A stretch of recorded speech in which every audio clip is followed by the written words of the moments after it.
Previously, the Shanyue launched a sudden assault on Lichuan Pass, forcing Li Xiangping and the Li clan into battle. Now, the clan prepares a ruthless counterattack. Li Tongya advances toward the Qi refining realm, and the ancient mirror awakens a mysterious connection powerful enough to draw the attention of distant immortal sects. But victory will come at a painful cost. Let's continue with Reborn as an Ancient Mirror, Episode 11. Lichuan Pass was already burning. Scattered villagers fought the Shanyue in the narrow alleys, shielding their wives and children behind them. Far more people fled in every direction, leaving the raiders free to plunder. By the time Li Xiangping arrived with the clan soldiers, the Shanyue had completely dispersed through the village. They no longer maintained any kind of battle formation, so he could only lead his men along the stone road, toward the small courtyard surrounding the spirited field. A dozen Shanyue warriors had gathered outside the courtyard. They shouted to one another in their tribal tongue and hurled chunks of blue stone over the wall. Fortunately, a formation plate had been placed inside. The stone slowed and rolled through the air before being thrown helplessly back outside. Good. The spirit field is unharmed. Wan Tianqiu must still know a few formations. I should find a chance to have him write them down. Li Xiangping led his men forward. After taking in the scene, he nodded and waved the clan soldiers into the attack. The Shanyue scattered in panic, only to be captured one after another. Clan Lord! Wan Tianqiu had seen everything from within the formation. When he realized Li Xiangping had come to reinforce him, he hurriedly opened the barrier and stumbled forward as he called out. On the night the Wan clan was destroyed, Wan Shaohua had burned every inheritance on Mount Waqian. The formation inheritance promised to the Li clan had vanished with them. Wan Tianqiu had escaped with only a few formation plates. His training was shallow, and of the 10 embryonic breathing formations he had studied, he had mastered only 3. Fortunately, he at least knew how to deploy them, or the spirit field would not have survived. Woo! Li Xiangping was about to order his troops to spread out and pursue the raiders when the deep sound of a horn rolled across the village. The Shanyue warriors withdrew like a receding tide. Li Xiangping frowned and raised the azure crowbow. He knocked an arrow, listened carefully for several breaths, and released. A streak of white light tore into the mountains. Catch them first. He waved his hand. The clan soldiers immediately gave chase in the direction the Shanyue had fled. How did they get here so quickly? A Huila sat within the forest, watching squad after squad of clan soldiers return to the village. He sprang to his feet and shouted, "Sound the retreat! Retreat! Do not waste your lives fighting them. We have taken enough. Run!" His several hundred defeated followers had only come to loot. None of them wished to become entangled with an organized army. Preserving his men was what mattered most. As long as these followers remained, a Huilat could join almost any tribe and still command respect. If they all died here, his authority and value would collapse, and he would be reduced to nothing more than another hired blade. The tribal shaman beside him hurriedly raised the horn and blew. As the tribesmen streamed back into the mountains, a Huilat let out a breath and sat down beside a tree. The instant he relaxed, a streak of white light came screaming through the forest. The head of the shaman beside him exploded with a wet crack, bursting like a smashed melon. Blood and pale fragments sprayed across a Huilat's face. "That scared the life out of me!" He stared in horror at the long arrow buried in the tree, its fletching still trembling. A Huilat swallowed, slowly backed away, and said in a low voice, "Retreat! Deeper into the forest!" Another shaman tremblingly picked up the horn and blew twice, then immediately covered his head and crouched down. A Huilat ground his teeth at the sight but did not dare sound the horn himself. Hiding behind a great tree, he looked into the distance. With the eyesight of an embryonic breathing cultivator, he could clearly make out the scene below, and he finally breathed easier.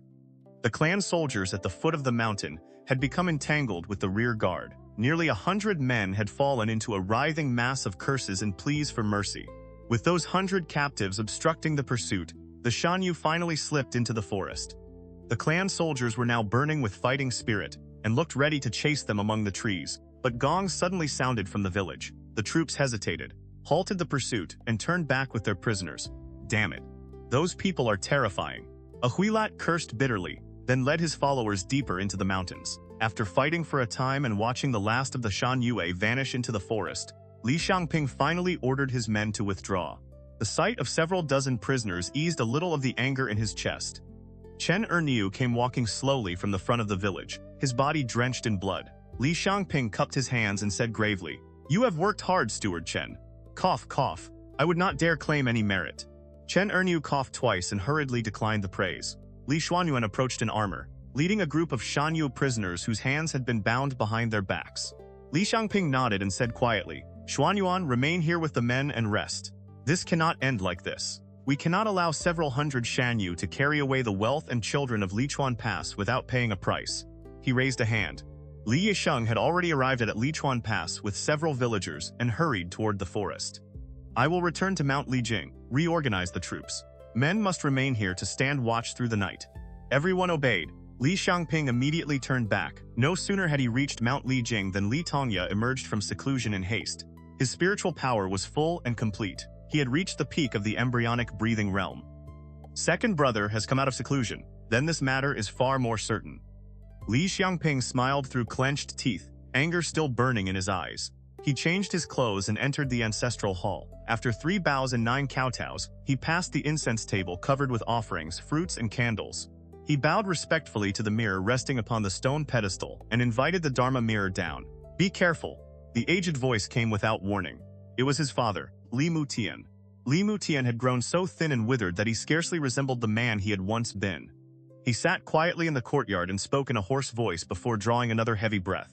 The old man spent most of his days sleeping in a daze. He was seldom fully lucid and often forgot to go to the main hall for meals.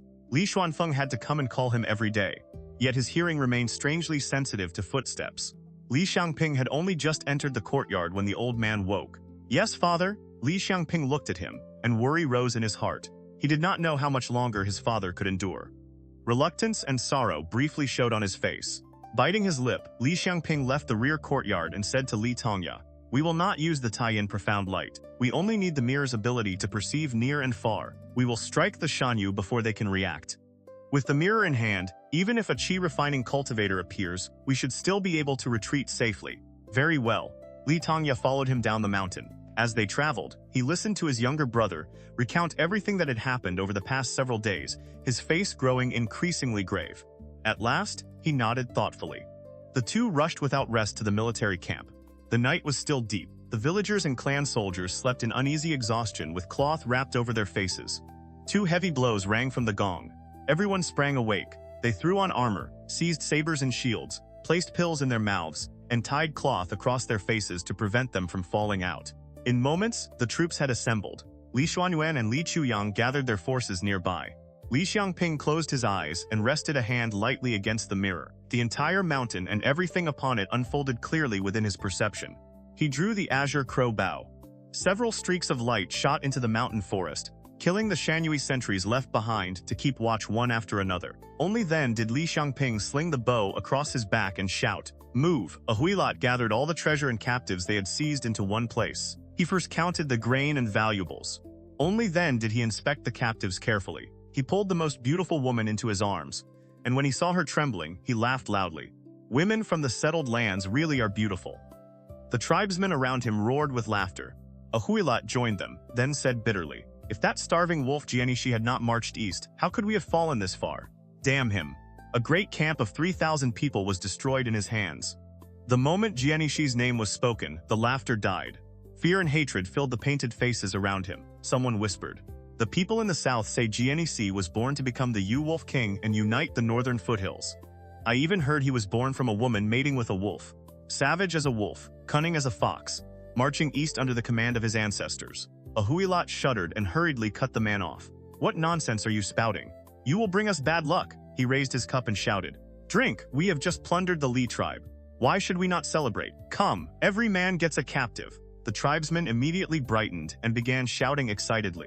A Huilot laughed along with them and cursed the Li clan for its weakness, but inwardly he thought, "The cultivation behind that arrow was not weak. We will raid them once more tomorrow, then put as much distance as possible between ourselves and the Li tribe before they seek revenge." Then a thought struck him. No. A Huilot's expression changed and he roared, "How long has it been since a scout reported back?" The tribesmen laughed. "Do not worry, great king. How could these settled people ever detect our scouts?" A Huilot suddenly felt a prickling sensation across his face. He raised his head. A point of white light slowly brightened in front of him. His legs went weak. He dropped to the ground and tumbled backward, just as an arrow plunged into the earth where he had been sitting. Soil burst upward, leaving a small, deep hole. Battle cries erupted from every direction. Flames rose among the surrounding mountains and forests as Li clan soldiers charged into the disorderly Shanyue camp with sabers and spears. The tribesmen who had been drinking were riddled with arrows before they could even stand. A Huila slowly rose, staring in disbelief. How is this possible? He lifted his great hammer and roared, "Get up! All of you, get up!" The scattered Shanyue finally found something to rally around and crowded toward him. A Huila swept his gaze across the battlefield and calculated rapidly. Only 200 or 300 men had reached his side. The entire tribe had been split into 4 or 5 isolated groups, each struggling beneath the Li clan's blades. It is over. His heart sank. Not far away, a middle-aged man walked toward him at an unhurried pace. He wore light armor and carried a gray-white sword.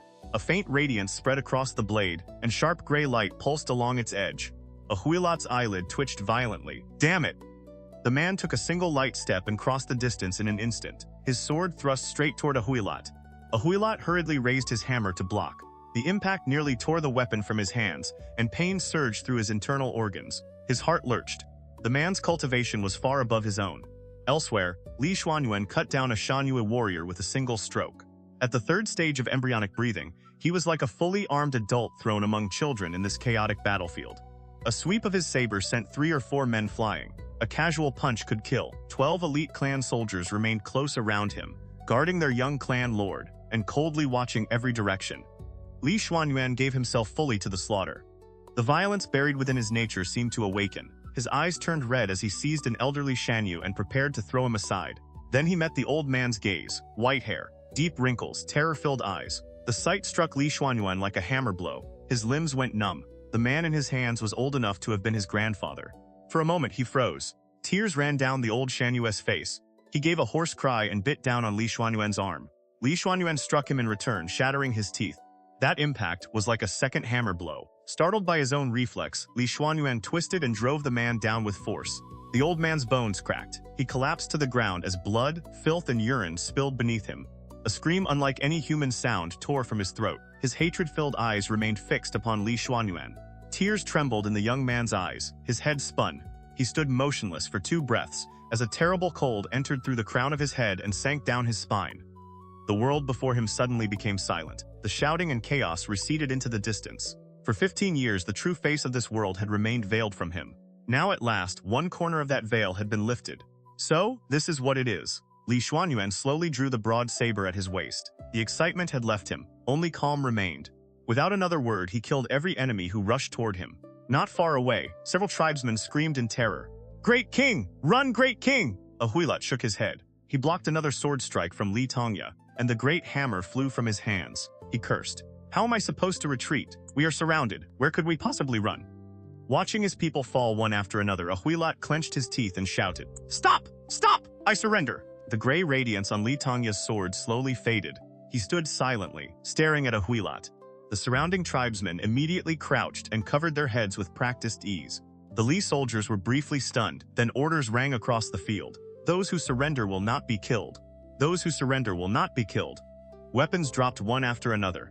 A Huilat sighed, threw aside the second hammer in his hand, and knelt with his head lowered. Cheers echoed across the battlefield as the sounds of fighting gradually died away. The Shanyue were bound one by one. The Li clan's soldiers were disciplined. They worked quickly and silently, taking prisoners without hesitation. A Huilat's heart rose into his throat. Are these settled people different from the tribes? Do they kill those who surrender as well? If so, I have made a terrible bargain. I should have fought to the end. How did they slip past every eye I placed in the mountains? Forget it.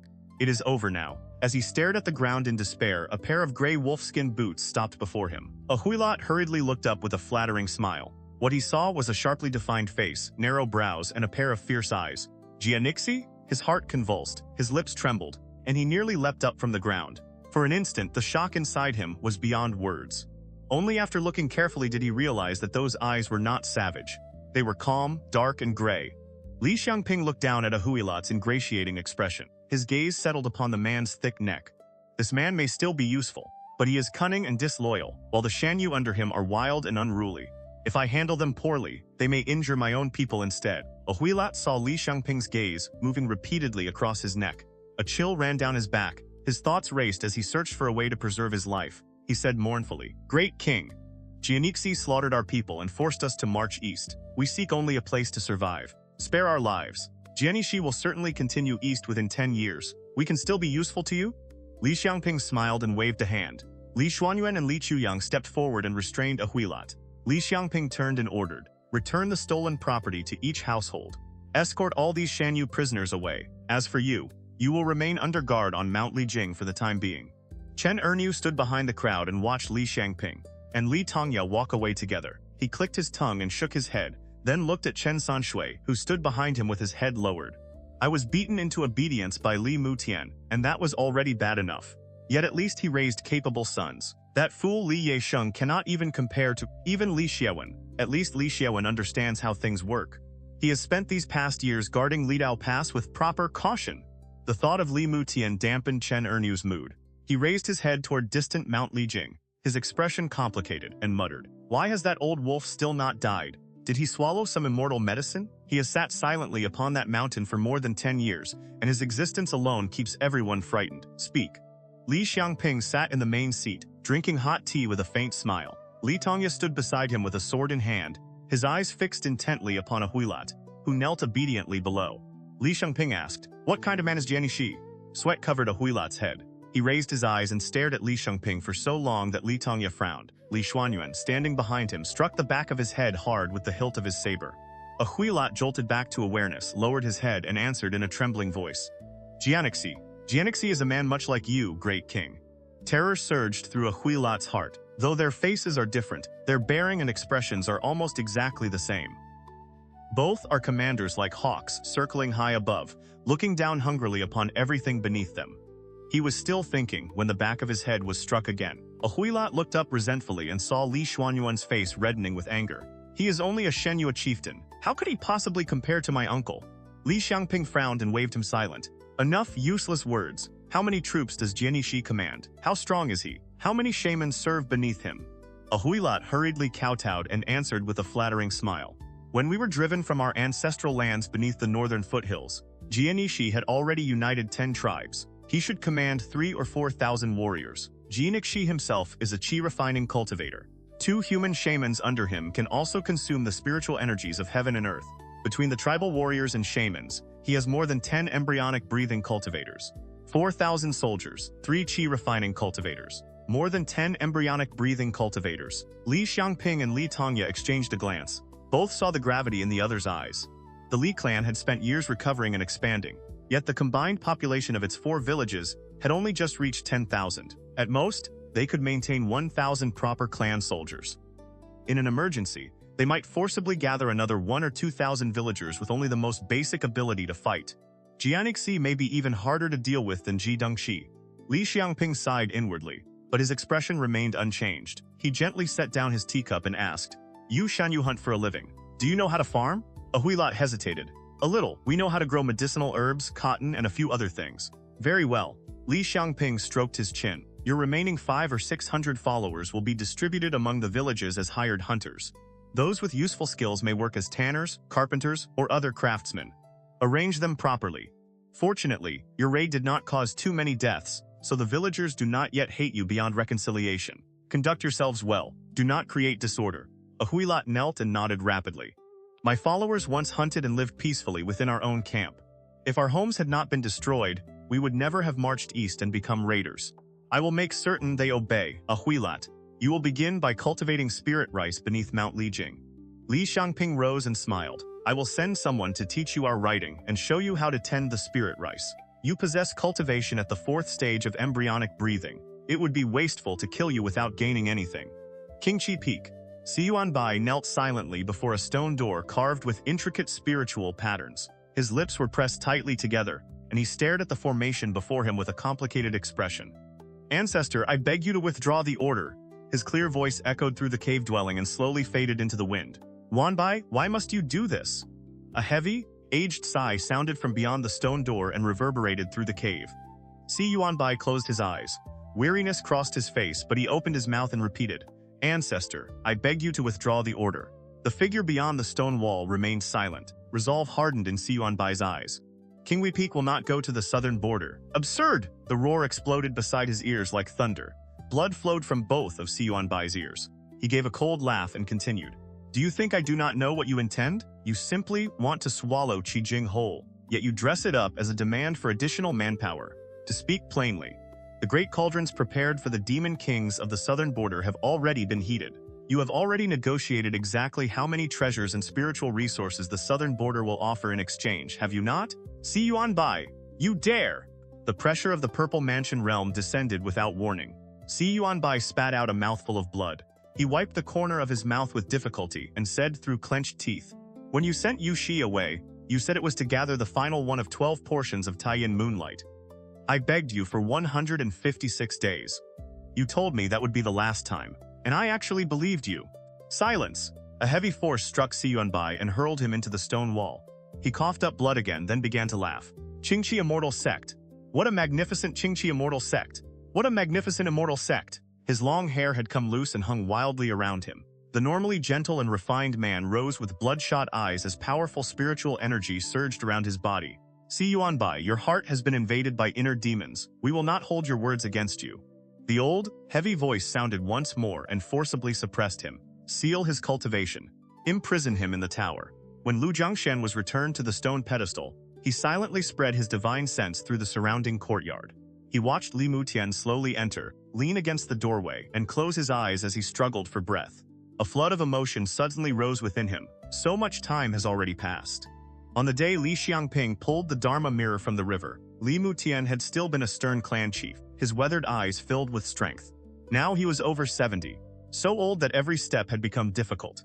Ever since arriving in this world, Lu Jiangshan had drifted between wakefulness and sleep within the mirror. Nearly 20 years had passed in a haze, yet to him it felt as though scarcely a month had gone by. In that time, the Li clan had secured its footing and become a newly risen cultivation clan. Li Mutian, however, weakened with each passing day. It was almost as though the Li clan's rapid growth had been blown into being by the last breath in his chest. Now that breath was nearly spent.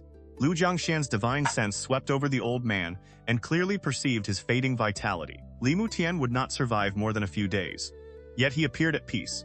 He leaned beside the doorway, the sternness he had carried all his life softened by the hint of a smile. Before him, Li Xuanfeng polished and examined his bow and arrows. Li Mutian's throat moved. For decades, he had rarely asked anyone for anything. Today, for the first time, he voiced a request. "Grandfather wants mutton noodles." Li Xuanfeng trembled. Then Li Mutian spoke again. "Your grandfather truly wants a bowl of mutton noodles." Li Xuanfeng answered and ran outside without looking back. The strange way his grandfather had spoken filled him with dread. It had not sounded like an order. It had sounded like a plea. Even a boy as clever as Li Xuanfeng could not stop the chill that passed through him. "Grandfather wants mutton noodles!" Lady Ren froze when she heard him. Then she saw the tears running down the child's face. She hurriedly called several women from inside the house, patted Li Xuanfeng's shoulder, and said in a low voice filled with quiet urgency, "Go and call your father home." A steaming bowl of mutton noodles was soon placed upon the wooden table. Chopped scallions floated on the surface. Droplets of hot broth clung to the glistening noodles, and the rich aroma filled the room. A pair of wooden chopsticks rested neatly beside the porcelain bowl. Li Mutian had used that bowl for 31 years. The crack along its rim had been made by Li Xiangping when he was a child. He had been beaten for it so severely that he screamed and hid from his father for several days. Li Mutian slowly reached out.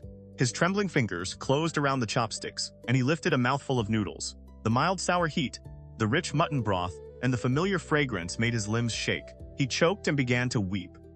The taste carried him back to another bowl of mutton noodles, one his father, Li Genshui, had personally cooked for him. That bowl had not been as delicious as this one. It lacked vinegar, held too much spice, and did not have enough broth. Yet both Li Mutian and his mother had understood that Li Genshui was trying to apologize. Li Mutian had still set the bowl down and fled from home. He did not return for 28 years. He had cursed his father for being indecisive, for being the kind of man who would bury the whole family through hesitation. Li Genshui had cursed his son as a heartless beast, an evil child born from his wife coupling with wolves. Li Mutian had drawn his saber and pointed it at his father. He had watched Li Genshui's lips turn purple with fury while tears covered the old man's face. 28 years later, Li Mutian returned. His father had indeed died at the hands of the Yuan clan. Li Mutian stood before his grave with a cold smile and offered him the heads of the entire Yuan household.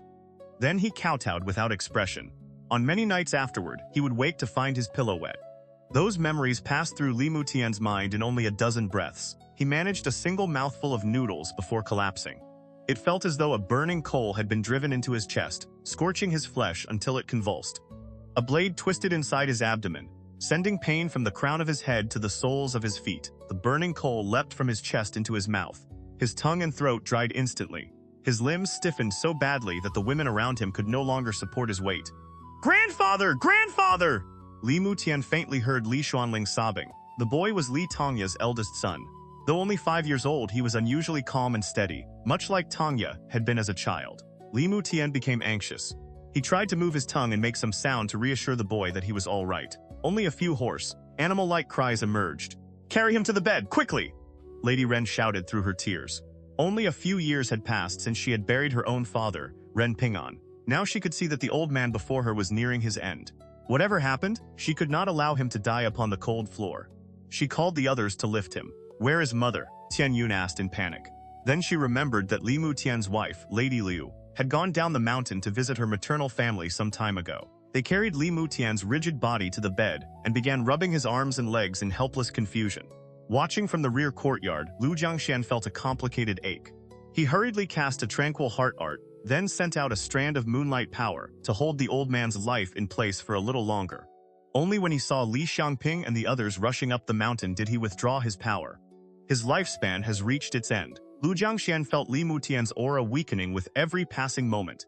At last, Li Xiangping and Li Tongya entered the courtyard, followed by the still weeping Li Xuanfeng. Worry filled Li Tongya's face. He clasped Li Mutian's hand and slowly sent the complete spiritual power of the peak embryonic breathing realm into his body. Li Mutian trembled, released a long breath, and finally opened his eyes. Xiangping! "Tongya!" He spoke in a murmur. His eyes wandered across the faces gathered around him. His lips moved, forming words too faint to hear. Tears streamed down Li Tongya's face as he bent close. Li Mutian whispered, "The Chen, Shu, and Liu families. Their roots run deep in the villages. Move their entire clans into Lijing village. Once they are kept together inside the village, they can be controlled. You need not fear them growing peacefully there. Father, rest first. You can speak again after you recover a little." Li Xiangping choked as he tried to persuade him. Li Mutian shook his head and forced the words out. "The descendants of the Li clan are stubborn by nature. You must establish strict clan law and restrain them. The 4 direct bloodlines will form the great ancestral branches. The other Li lineages will be lesser branches, and those farther removed will become collateral lines. Allow movement between high and low according to merit. You must decide the details yourselves. Xuanyuan can manage the clan, but he will need your guidance. Huanfeng is unruly but intelligent. Guard against him indulging his desire to kill. Huanling is steady and clear-minded. He can accomplish great things. Jingxian is beautiful. Guard against the disasters beauty may bring. The Shanyue are seeds of future calamity. You must be extremely careful." Li Mutian's voice grew weaker and weaker. Li Xiangping leaned closer through his tears. Suddenly, the old man raised a hand and seized his wrist. The strength in that grip did not belong to a dying man. A fierce light shone in Li Mutian's eyes. He struggled upon the bed, his voice abruptly rising as he forced the words through clenched teeth. "If necessary, abandon all 4 villages. Do not follow the Wan clan's example. As long as even one Li descendant escapes, the clan can still rise to greatness." Tears streamed down Li Xiangping's face. He answered with all his strength. "Father, your son will remember everything!" Only then did Li Mutian release his wrist. His breath left him at once. The courtyard filled with choking sobs and wailing. The old man's eyes remained fixed upon the bowl of mutton noodles on the table. The broth was still full. The flavor was still rich with sourness and spice. Steam continued to rise. The funeral held for Li Mutian was grand beyond measure. It did not resemble the burial of an ordinary mortal elder. It looked more like the funeral of a commandery governor or provincial administrator. Long white sleigh streamers hung throughout the villages. Members of the Li clan's direct line wore mourning white, and the carriage bearing the coffin traveled along the stone road. News spread through the villages like wind. Chen Erniu had only just risen from bed when Chen Sanshui returned with the report. The shock left him speechless. He set down the willow twig he had been using to clean his teeth, rinsed his mouth, and sat silently beside the table. An indescribable sorrow rose within him. No matter how great a man becomes, he cannot escape death. Unless one becomes an immortal, everyone ends as a mound of yellow earth. Chen Sanshui was unimpressed. He curled his lip and said, "Only the 3 Li brothers cultivate the immortal path. Why make such a spectacle for the death of an ordinary old man? Li Mutian may not have been anyone important." Chen Erniu narrowed his eyes, seized the willow twig, and struck Chen Sanshui while cursing so violently that spittle flew. "Idiot! You wretched fool will die because of your stupidity sooner or later. Yes, yes.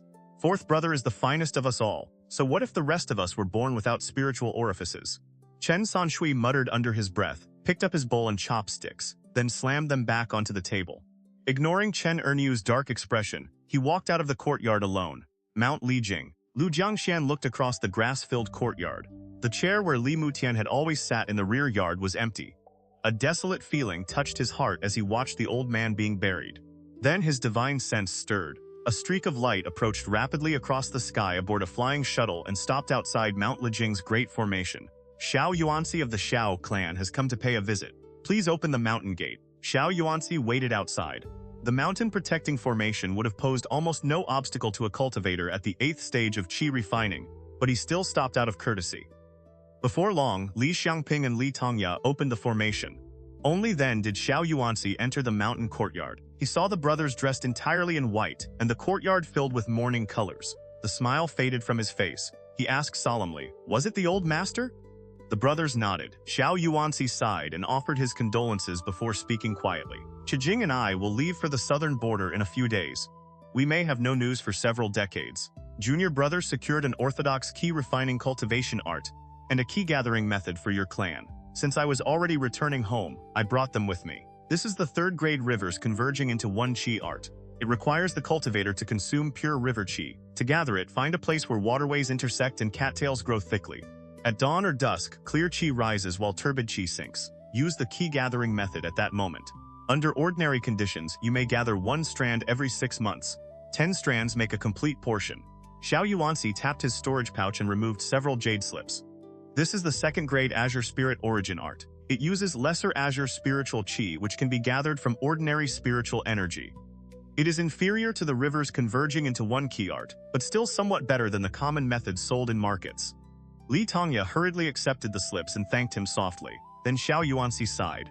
A complicated expression crossed his face. Qingwei Peak can protect you only so far. The winds are changing and the waves are rising. Please take care of yourselves. Their master Xianbai had suddenly entered seclusion for reasons no one understood. The disciples of King Hui Peak had not even been allowed to see him. At the same time, the sect's demands that they depart for the southern border had become increasingly urgent. All of it filled Xiao Yuanxi with a powerful sense that something was wrong. Then he remembered that Junlin Plain, a territory belonging to King Wei Peak, had been silently handed over for Tangjin sect to plunder. The hair across his body rose. For an instant, he felt like a small gambling token held between the fingers of the Purple Mansion cultivators. The immortal sect has made move after move in recent years, repeatedly trading away the mortals under its rule. Could the rumors within the sect be true? Is one of the Purple Mansion ancestors nearing the end of his lifespan? A chill crawled down Xiao Yuanxi's spine. Only Li Tongya's questioning voice pulled him back to the present. He forced a smile. "What is it?" Li Tongya cupped his hands. "Immortal Master, may Pure River Qi be purchased? Our clan has accumulated some savings. We would like to buy 1 portion." Xiao Yuanxi's anxious expression and guarded words had made both brothers even more uneasy. The Shanyue were stirring in the west, while the Ji clan watched hungrily from the east. Li Tongya wanted to enter qi refining as soon as possible. If he spent 5 years gathering Pure River Qi and another 4 years attempting the breakthrough, it might already be too late. Fortunately, they had gained a collection of valuables from killing the old Taoist. The smaller items could probably be sold for 30 or 40 spirit stones. The old man's large storage pouch alone might fetch 80 or 90. They could certainly afford a portion of Pure River Qi. I happen to have one. Xiao Yuanxi nodded and removed a small jade bottle from his waist. There is 1 complete portion inside. Its ordinary market price is around 50 spirit stones. Can you afford it? Li Tongya nodded. With a turn of his hand, he removed the pale green lump of melted metal from the old Taoist storage pouch and asked respectfully, "How much might this be worth?" Xiao Yuanxi glanced at it, frowned, then weighed it twice in his palm. This is indeed azure pattern steel, a qi refining grade material. A piece this size is worth roughly 20 spirit stones. Li Tongya and Li Xiangping exchanged a glance and nodded. They added the 25 spirit stones, taken from the old Taoist, to the 5 the clan had saved over the preceding years, and handed all 30 to Xiao Yuanxi. Together with the steel, it was enough to exchange for the Pure River Qi. The old Taoist storage pouch contained roughly a cubic zhang of space, enough to hold the contents of a small courtyard. It was immensely useful for travel, warfare, and storage, so neither brother could bear to sell it. They took out the jade bottle that had once held fire baleful qi and transferred the Pure River Qi into it. Then they showed Xiao Yuanxi the old Taoist jade bud pill. He only needed to smell it once before smiling. This should be a cultivation resource for the qi refining realm. It is worth at least 7 or 8 spirit stones. The brothers thanked him repeatedly. After speaking with them for a while longer, Xiao Yuanxi finally took his leave. Once he had flown into the distance, Li Tongya carefully opened the jade bottle. The pure river qi within resembled sunlight reflected upon flowing water. The 6 embryonic breathing chakras in his body began to stir, filling him with the immediate urge to swallow this spiritual energy of heaven and earth. Li Xiangping smiled faintly. Once second brother enters qi refining, we can bring down a qi refining demon, offer it to the Dharma mirror, and finally test that gray essence. Joy could no longer be concealed from Li Tongya's face. He took out the jade slip containing the rivers converging into one qi art and slowly extended his spiritual sense into it. Qi refining cultivation arts were usually extremely long. If they were recorded on wooden slips, the complete text might fill a small mountain of tablets. Warm jade slips were therefore used instead. By sending spiritual sense into them, a cultivator could read the stored information directly. However, jade slips were light, flexible, and easily broken. They were generally used only to record cultivation arts and transmit information. Matters requiring greater durability were written upon spirit silk fabric or other sturdier materials. Li Tongya carefully read through the orthodox art once. When he raised his head, his eyes were bright. After adjusting my condition for a few days, I can enter seclusion and attempt the breakthrough to qi refining. 5 years passed as swiftly as an arrow flying over the treetops. Lijing village became Lijing town. The prominent Lu, Chen Shu, and Ren families all moved their households into the town. Those above called it a reward, a blessing, that allowed them to live near the immortal mountain. Li Xuanyuan grew a beard and broke through to the 4th stage of embryonic breathing.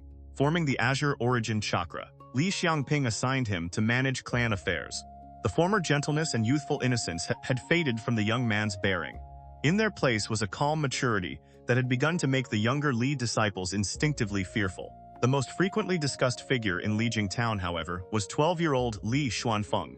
At the archery ground, he snapped 6 bowstrings in succession, threw the broken bow outside the field, and shouted, "Bring another!" He ignored the frightened looks of the surrounding clan soldiers and threw back his head in laughter. Perhaps the boy had simply been born fierce, arrogant, and unrestrained. Once he lifted a bow, no bird or beast seemed able to escape his arrow. Li Tongya eventually returned from Guanyun Peak with a long black bow. The weapon had no special virtues beyond being crudely made and extraordinarily tough, but at last it allowed Li Xuanfeng to shoot to his heart's content. Beside the Mixi River, "Brother Feng, what are you doing?" Li Xuanling, now a little over 10 years old, followed Li Xuanfeng with a pained expression. Seeing him peer furtively from behind a boulder, he could only ask in a low voice, "Look." Li Xuanfeng grinned wickedly and pushed him forward. Li Xuanling stumbled a step and suddenly saw the bare shoulders and rounded figure of a woman bathing in the river. He covered his mouth in alarm, backed away, and glared fiercely at Li Xuanfeng. "Li Xuanfeng, you are truly shameless." Li Xuanfeng chuckled at his younger brother's bright red face. "Is she beautiful?" "Not particularly." Li Xuanfeng had expected praise and was disappointed. He slapped Li Xuanling lightly on the backside and muttered, "What would a child know?" "Li Xuanfeng, you truly have nothing better to do." Li Xuanling shook his head. His small face remained composed as he asked, "Have you broken through to the 3rd stage of embryonic breathing?" Li Xuanfeng chuckled. "I have already entered the 4th stage." Li Xuanling froze, disbelief spreading across his face. "You have already caught up with Brother Xuanyuan?" Li Xuanfeng nodded casually. "Of course. Watch." He took the great black bow from his back, planted his left foot upon the boulder, gripped the bow, and drew the string. His entire presence changed. The careless, unrestrained youth vanished, replaced by a sharpness that seemed to pierce bone. Li Xuanling unconsciously tensed. Smiling, Li Xuanfeng slowly aimed the empty bow at him. There was no arrow upon the string, yet every hair on Li Xuanling's body rose. Cold wind seemed to slice across his face, and his ears began to ring. Incredible. Li Xuanling swallowed and slowly stepped out of the line of aim. Li Xuanfeng remained focused, still holding the drawn bow. The sharp aura around him continued to intensify, making the nearby bushes tremble. Li Xuanling's eyes widened. The quiver at Li Xuanfeng's waist jumped lightly. He rubbed his eyes, only to see every arrow inside trembling as though waiting eagerly for something. Whoosh! Li Xuanfeng suddenly released the string. A great tree dozens of paces away exploded with a thunderous crash. Splinters flew in every direction. A huge hole had been punched clean through the trunk. After standing for several breaths, the tree tilted and collapsed, frightening a cloud of birds from the forest. "Brother," Li Xuanling stared blankly for a long moment. Then he asked quietly, "Have you already entered qi refining?" "What are you thinking?" Li Xuanfeng drew several deep breaths. His face had reddened slightly, but he laughed. "This is an archery method I devised myself. I use the spiritual orifice in my palm and combine it with the intent within the arrow when drawing and releasing. It is not especially difficult." Li Xuanling silently shook his head. Then he noticed embarrassment cross Li Xuanfeng's face. His older brother seized him and ran. In an instant, they had crossed more than a dozen meters. What bastard dared spy on this old lady while she was bathing? Hearing the furious curse behind them, Li Xuanling's face turned pale. He ran even faster and cried in panic. "That is Aunt Shu from the village entrance, Li Xuanfeng. How could you?" Li Xuanfeng laughed awkwardly. "I was only curious." Upon Wangyu Lake, Li Tongya stepped lightly across the water and rose into the air one pace at a time. Clear river true essence flowed from the Tet sword in his hand, transforming into pulsing sword light. He stood motionless in the air while forming a spell seal, his gaze fixed upon a vast whirlpool, created by a river crocodile beneath the surface. Dark red blood slowly spread through the water. The river creatures grew restless. Light flashed repeatedly beneath the surface, and dozens of transparent blades of force tore through the air toward Li Tongya.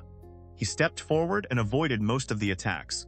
Light flickered around his body, blocking the two blades that reached him. He thought, the azure chi shield within the rivers converging into one chi art is quite sturdy. This river demon understands no spell arts and relies entirely upon brute spiritual power. Its attacks consume tremendous energy, yet they cannot break my shield. The river crocodile was not particularly powerful. It had relied entirely upon its bloodline to cultivate to the peak of embryonic breathing. After breathing in spiritual energy for an unknown number of years, it had refined a mouthful of lesser azure spiritual's chi and finally entered the ki refining realm. Seeing its attack fail, the river crocodile hurriedly dived and fled upstream against the current. Li Tongya followed closely. He had broken through to the first stage of chi refining 2 years earlier.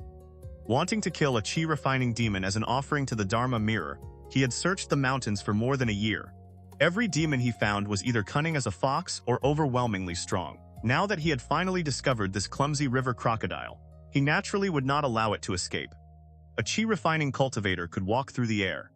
Although not as fast as a flying shuttle, it was still 30 or 40% faster than a peak embryonic breathing cultivator running at full speed. The river crocodile had already been injured in Li Tongya's ambush, so it could not flee far. The profound water sword art was highly compatible with the rivers converging into one chi art. The power of his sword light increased by 10 or 20%, delighting Li Tongya. 2 bright white sword chi strikes cut into the crocodile's back, making it roll in agony. Fearing a desperate counterattack before the demon's death, Li Tongya remained behind it and struck only from time to time, steadily draining its strength. At last, the river crocodile could endure no more. It roared in fury. The river surged upward with a thunderous crash, throwing spray into the air. The demon leapt from the water with its jaws spread wide and lunged at Li Tongya. Li Tongya turned his wrist and slashed across its back, then withdrew at once. He maintained a careful distance while adding wound after wound to its body. After half an hour of torment, the river crocodile finally collapsed beside the bank. Li Tongya had never used a killing strike. Instead, he drove river true essence into its body, sealing its vitality and cultivation, because he feared accidentally killing it. Only after confirming that the demon could no longer threaten him, did he seize the tip of its tail and throw the enormous body across his shoulder. Dragging what looked like a small mountain, he returned toward the village. Li Tongya hauled the river crocodile all the way back to Lijing village. The villagers immediately gathered to receive it. Preparations for the Li clan's sacrificial ceremony had begun several months earlier. Most of the ritual vessels were already complete, and the arrangements were nearly finished. They had only been waiting for the members of the direct line to give the order. The tribute of the domain is prepared for sacrifice. Every member of the Li clan assembled. The elders of the direct line stood within the ceremonial hall. The direct line children stood below the platform, while the collateral branches knelt in a circle around them. At the first step of the platform stood Li Xiangping, the current clan lord. Pace behind him stood Li Tongya. Together with Li Qijing, far away in the southern border, they were the leading members of the clan's second generation. Behind them stood Li Xuanyuan in his role as clan magistrate, followed by Li Xuanfeng and Li Xuanling. The ritual contained more than a dozen long and complicated stages. Only when Li Xiangping planted incense upon the altar and formed the seals of the living sacrifice art to communicate with the Dharma mirror did Lu Zhangshen slowly awaken.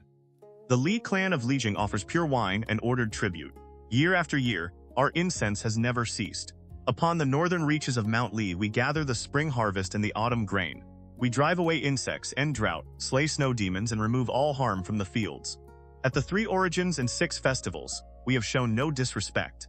Each year has its appointed sacrifice, and our rites have never been broken. With incense we make our offering. With blood we present the sacrifice. May it reach the assembled gods. After speaking, Li Xiangping stepped forward. The saber in his hand pierced directly into the river crocodile's brain. He lifted the weapon and placed it at the center of the ceremonial hall. The demon had already been barely alive. Its limbs and meridians were sealed by river true essence, so it died instantly. Guided by Lu Jiangxian's divine sense, streams of vital essence rose from the river crocodile and gathered together. Its dispersing soul flowed out through the wound made by the saber. A cloud of smoke condensed from the mingled energies. Within a world invisible to everyone present, thin wisps of pale golden smoke flowed from beneath each person's hands. Like swallows returning to their nests, they gathered within the cloud, staining it with faint golden light. The smoke rose for several breaths. Countless gray motes too small for mortal eyes scattered outward and flowed across Mount Lijing. Lu Jiangxian gathered the various energies and condensed a strand of gray essence. He was about to bestow it when a powerful attraction suddenly surged from somewhere within. Across countless mountains and rivers, something tried to establish a connection with him. The old Taoist jade pendant flashed through his mind.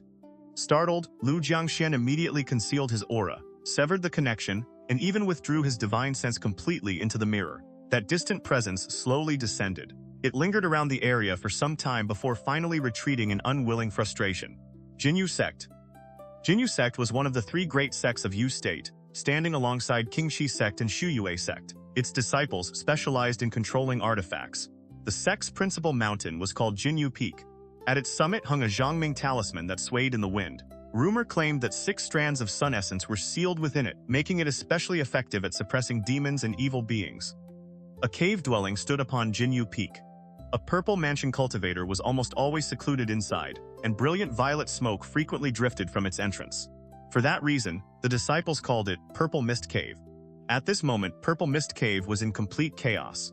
3 venerable purple mansion cultivators held a length of black iron chain, using it to tightly bind a quail egg-sized object within the cave. A glittering shard of mirror spun violently inside the formation. The ground was covered with shattered furnaces and broken artifacts, all still releasing translucent radiance. Why did this mirror shard suddenly become so violent? The glittering fragment crashed repeatedly against the formation. One of the purple mansion cultivators looked grim and cursed under his breath. I fear we will not gather enough Xuanming Qi this time. Could the immortal mirror have appeared? Another purple mansion cultivator muttered. How could that be possible? Cultivators from our 3 sects and 7 gates have patrolled the entire Yu state with detection artifacts, yet no trace has ever been found. Could it have been carried beyond the borders of US state? What does King Qi sect say? The question had barely left his mouth when the other purple mansion cultivator cursed. The entire sect is searching everywhere for spiritual medicines to extend Qi Wei's life. How could they possibly have time to concern themselves with this?